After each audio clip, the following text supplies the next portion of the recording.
Well, might not be the best lighting situation, but the sun is, let's just say it's kind of awkward. Anyways, Joe had a question. He says, hey, right behind me here are some dock levelers. You guys work on dock levelers. There's a little story behind that. So let's get into it. A little bit out of the sunlight there. So, some of the story on the dock levelers is that we no longer do them. We've had problems with them.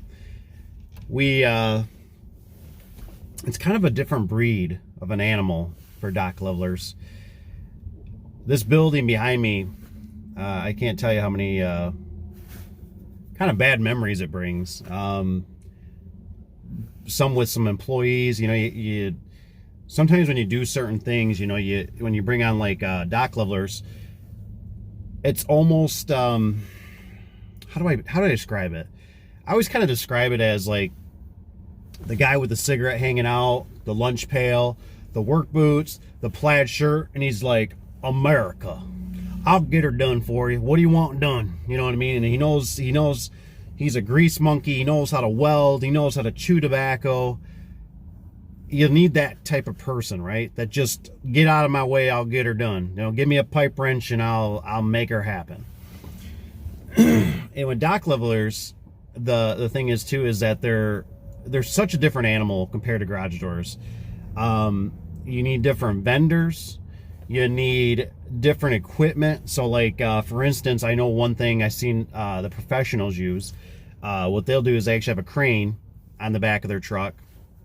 I've seen some guys use like a box truck, and they open up the rolling back door, and they have a crane that comes out to lift the dock or the leveler. Honestly, when I worked on them, let me tilt the camera a little bit here. I felt like they were a coffin. That's how I felt. This place behind me had some of the worst employees that worked there, not under me, just there, that it was so unsafe for my guys and myself.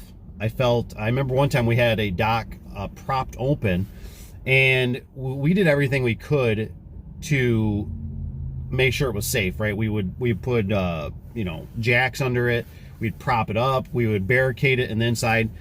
And I remember this guy one time, he swung around. Sorry about the lighting, I think it keeps changing on you. This guy swung around on the forklift and grazed that dock leveler as it was up. And I remember, that thing could have came down and crushed my guy and killed him. So every time I worked on him, I always thought, I feel like I'm in a dungeon, or in a coffin, my coffin to be, let's just say. So these ones had particular springs on them. Why is this camera doing this? Why are you doing this, camera? And I remember it just, the springs alone, I literally had to send the springs in to service spring, just because it was like impossible to measure, and they could make them, and the docks were so old. It was challenging. I've worked on some for select customers, but they're hydraulics. So if you don't understand hydraulics, if you're not electrically inclined, you're dealing with high voltage stuff. And so one time, like a little story here, we're working on it, and you got to be able to weld. You got to be able to deal with heavier metal. You got to have like a crane, a forklift. There's a lot. You need to pry and leverage and twist and bend metal. There's so many different avenues to those things. Try to get you a little different view here so this camera doesn't keep freaking out. So it's just a different animal by a long shot. It's so much more time consuming, and then you have the dock, the bump plates behind them, where they smash up to them. Now this place has changed ownership, and that place was, the truck drivers, I can tell they got a different breed of truck drivers over there right now, I can tell you that.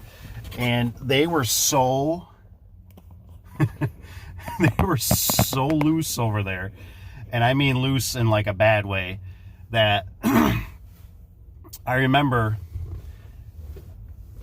the truck drivers were just insane, just absolutely insane, ruthless. I remember one guy came in and he could not back the truck up worth a hoot. And I remember a guy walked over to him and was just like, "You want me to back that up for you?" And the guy's sitting there just flailing his hands, and I'm just like, this ain't good, man. This is not good. This is stuff I don't want to be around.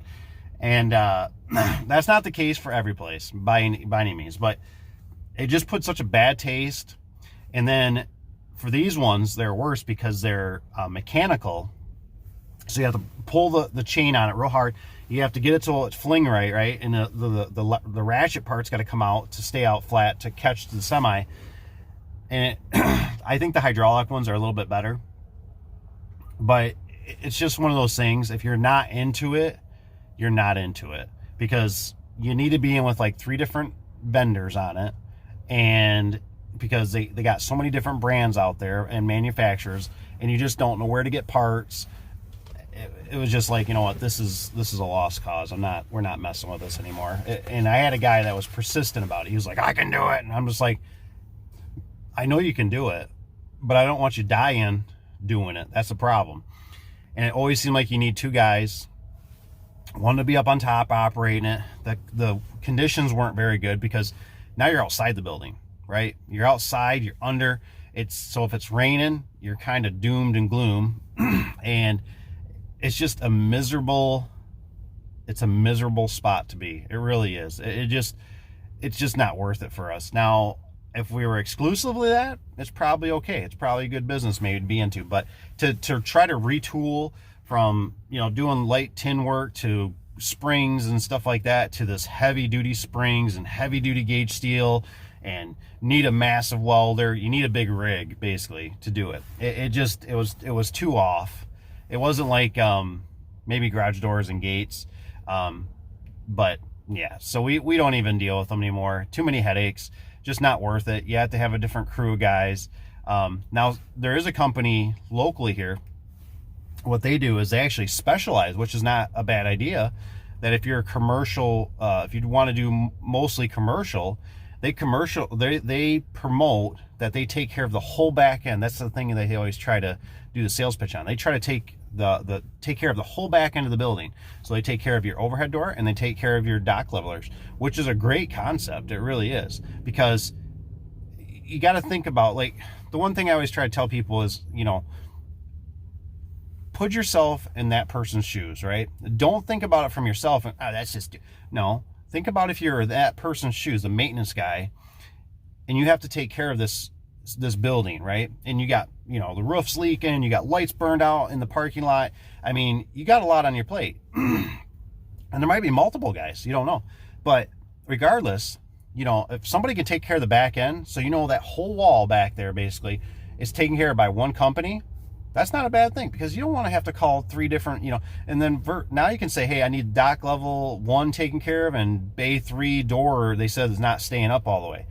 So it's not a bad gig, you know what I mean? But if you're like us and kind of a small in between, you can't really dedicate. You basically got to kick residential to the curb, and you got to dedicate to that. And you almost need to get a separate crews, you know what I mean? Like, you got the crew that you're going to do the docks. Here's the crew that does the overhead garage doors. Where residential, commercial, garage door wise, you can kind of blend, you can kind of blend them together. But preferably, in the perfect world, you'd have them separate. But that's just obviously more trucks, more manpower, more labor, more overhead, more blah, blah, blah, blah, blah, blah.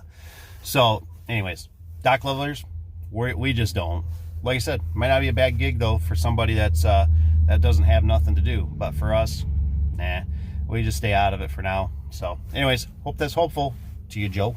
Take care. Talk to you later.